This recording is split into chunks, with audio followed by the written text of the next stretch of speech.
Good evening, Ma'am MJ. So, for today I'm going to present my student portal, which is in midterm activity 3, is student portal application. So, first things first is I'm going to present the code itself. So here I have a folder for the student portal in the code.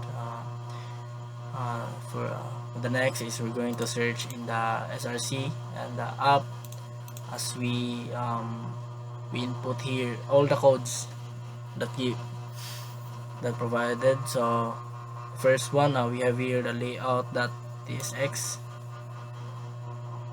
So this one, we have here the import stack from Explorer.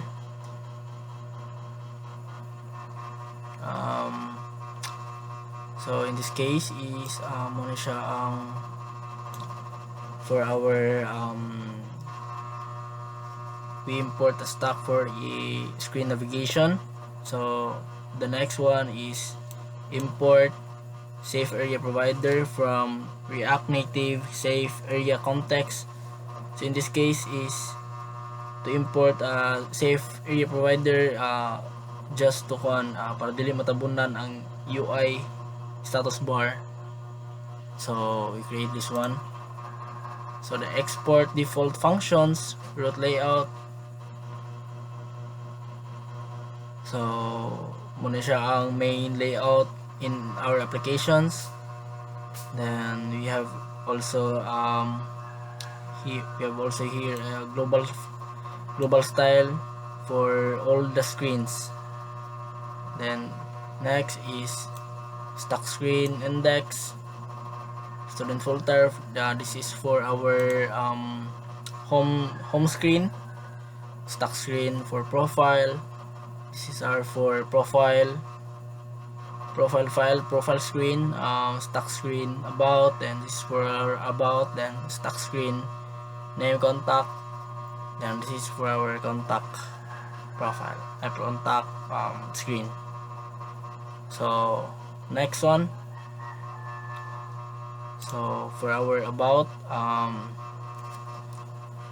so now we include the import React from React. So in this case is muna siya ang nag-import a React and from React. So this is for our React Native components. Then import style sheets, text, touchable, opacity, scroll view, and so on and so forth. Then import use router from Explorer.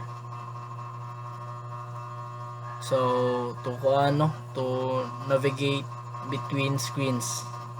This one. Export default function, profile screen, cons, router use router, scroll view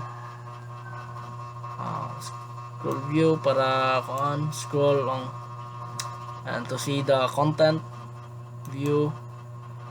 Then text style for text style title for our about student portal, text styles body, so in this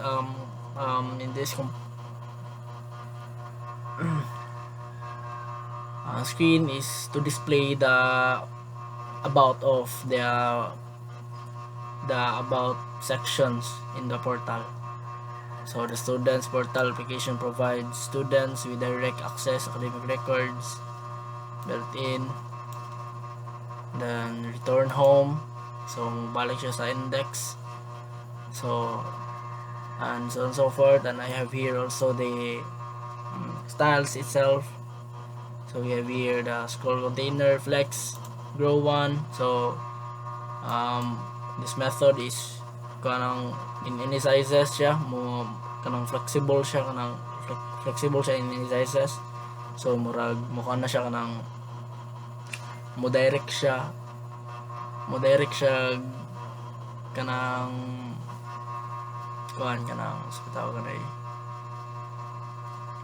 sa mga sizes. So murag flexible na siya. So justifying content center,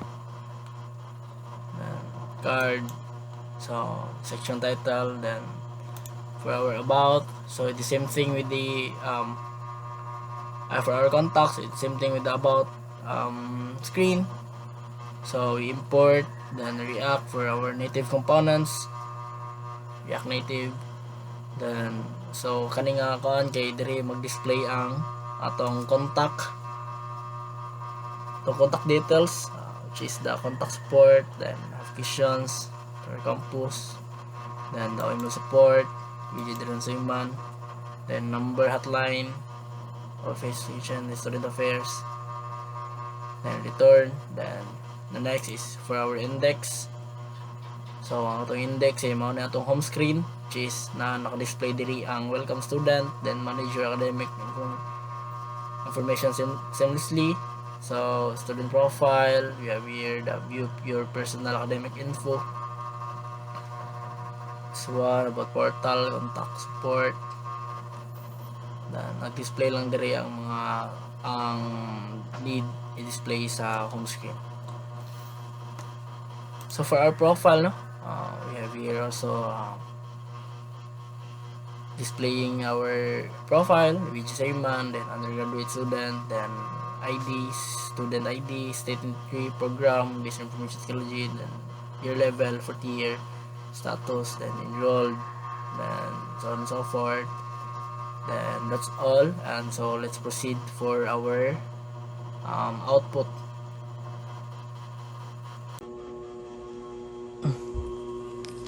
So this is the output now, ma'am.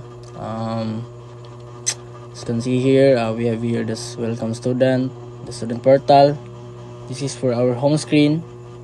Welcome student, manage your academic information seamlessly. Then we have here 3 section, the student profile,